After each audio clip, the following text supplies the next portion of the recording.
Welcome to my channel Law Talk. Today's course is International Trade Law and the topic is Facilitation Agreement. And today's topic, the pedagogy is inquiry based learning.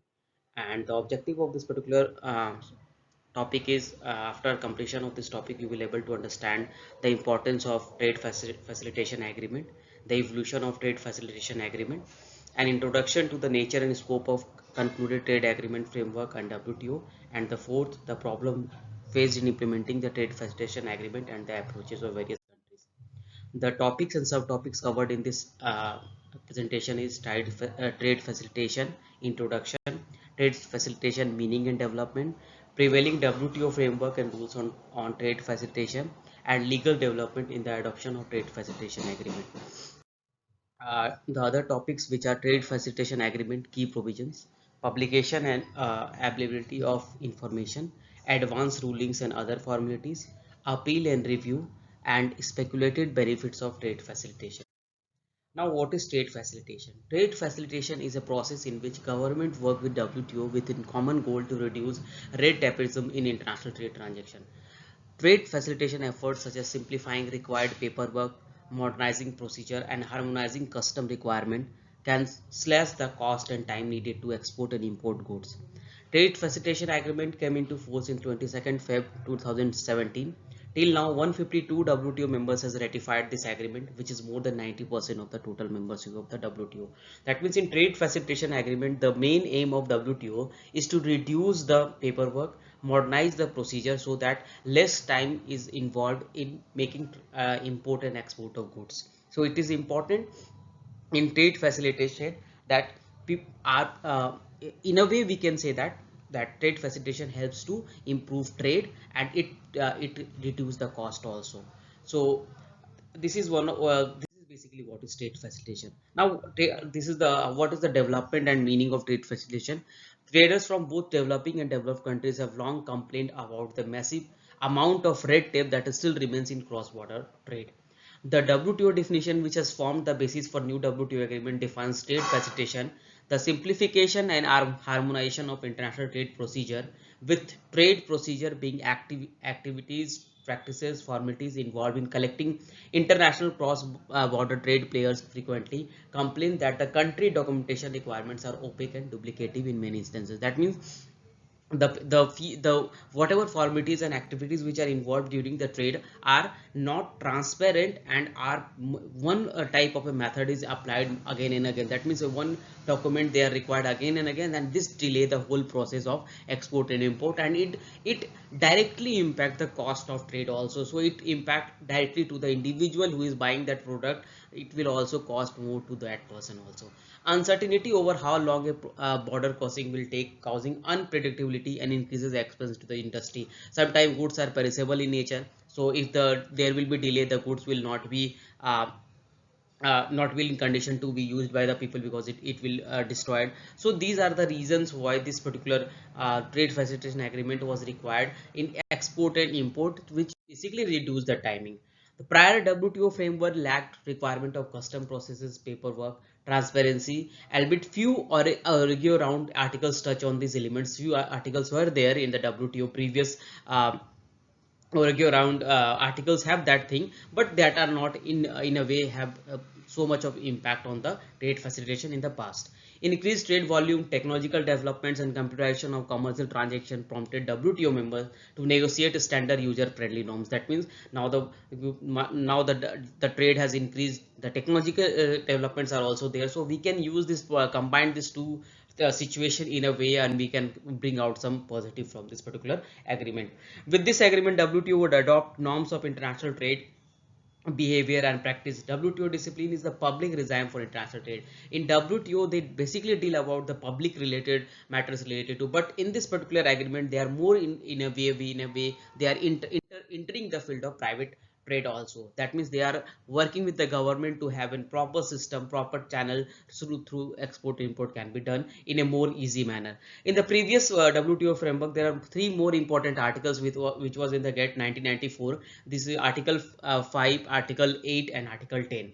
Now, what is Article 5? Freedom of transit. The aim of Article 5 is to ensure that WTO member states allow freedom of transit through their territory for the transportation to or from the territory of other WTO member state. It does this by setting out two main obligations. First of all, the not to hinder traffic in transit by imposing unnecessary delays. That means in the import and export, it should not be, the other states should not create delays or restriction or imposing unreasonable charges. It should not be done. This is the freedom of transit first concept. The second concept related to this is that to grant most favored nation treatment to the transit goods also. That means if the goods are coming from, for example, country A, and it is going to country C, and in between the country B is there, so it will also treat that good as the concept of most favored nation. That means transit goods are also come into this category. So this is the one of the important feature of the old rules in the GATE 1994, which has improved till now. Fee and formalities, Article 8. Article 8 limits the cost and complexity of import and export. It establishes a legal responsibilities on member state regarding import, export cost and minor custom processes. That means fees and formalities they have to reduce in a way so that the states are more interested in resolving issues. Transparency, Article 10. Article 10 requires member state to publish their trade laws in a timely and accessible manner. That means they have to publish whatever requirements are there. They should publish on internet, or uh, they should share with the concerned country that if few laws have changed or this is the requirement for passing of your goods, so they have to update again and again in the reasonable time. Now, what are the legal development in adoption of this trade facilitation? The WTO member authorized the Council for Trade in Goods to undertake exploratory and analytical work on the simplification of trade procedure, to review the scope of WTO rules in this area in the Singapore Ministerial Conference in 1996. So in 1996 itself, they have started the procedure that how they can resolve this issue, and in that they are more focused to the three important things. That are the GATE rules, that means Article 5, Article 10, and Article 8 and 10, and the technical assistance and capacity building they will provide to the least developed country and developing countries, and infrastructure also. That means they will not pressurize the least developing countries to create infrastructure, but they will give them time to establish that. In October 2004, the WTO established the negotiating group on trade facilitation in 2004, and in 2013, WTO members have concluded discussion on trade facilitation agreement in ninth ministerial conference in Bali. They have basically decided that this will be the format of agreement, but it will be come into after few with the in a time of in a few years when the two-third country will ratify this, then this particular agreement will come into force. In Bali, WTO members has basically decided to add this agreement in Annex 1A, but it was not possible because India was not in favor of this due to the some subsidies capitalization, that is 10% capitalization was there. So due to that, India was against this particular agreement, and in WTO all of the decisions are taken on consensus basis, so it was not implemented at that time. But with the passage of time in 2017, finally in 22nd Feb, it was signed by more than two-third countries, and after that it was created. India also signed this agreement in 2016.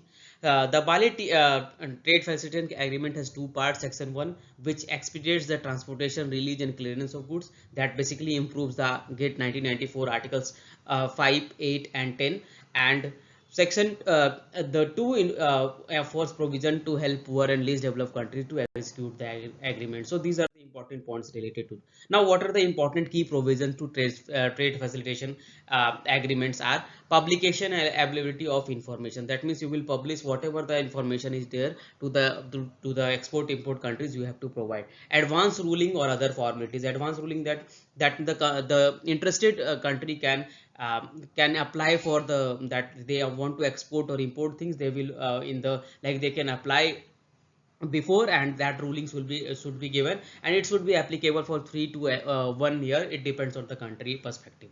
Appeal and review, that means if you are not giving these details, then there is a procedure of appeal and review also. Impartiality, non-discrimination and transparency, that means this is also part of that. These are basically the principles of WTO also, so it is applicable here also. Transit of goods is one of the important factor where the MFN system is also implemented in this particular transit of goods also. Custom cooperation and industrial arrangement, it is basically part of India also. From like 1962, India has many changes in their custom act to give simplification to the foreign countries. Special and differential treatment, it should be given to the developing and least developing countries. So this is basically the requirement. Speculated benefits of trade facilitation, what is, because when this was basically established, the negotiation was going regarding this, there are so much of question that how this will help the WTO, the countries. So for example, they have taken a point where for every 1% reduction in global trade cost, global revenue rise by 40 billion dollar. The TF agreement could lower the income nation trade cost by 14.5% and high income ones by 10%. That means it is doing a major role, playing a major role in the decreasing of the trade cost. So because if the days are less, so you can easily, if all your papers are clear before the transaction, so it is quite easy to have a good trade. So that the GDP will be by, it can increase the GDP by $1 trillion. So it is a very good example, and it can improve the trade also. Now practice questions are related to this particular topic is define freedom of transit. That means how this particular freedom of transit is there. Explain the negotiation rounds of WTO in relation to trade facilitation. And the third question is critically analyze the speculative benefits of trade facilitation agreement. So these are the examples related to this.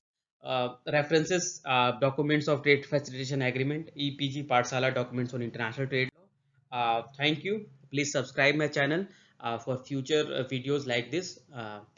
Thank you.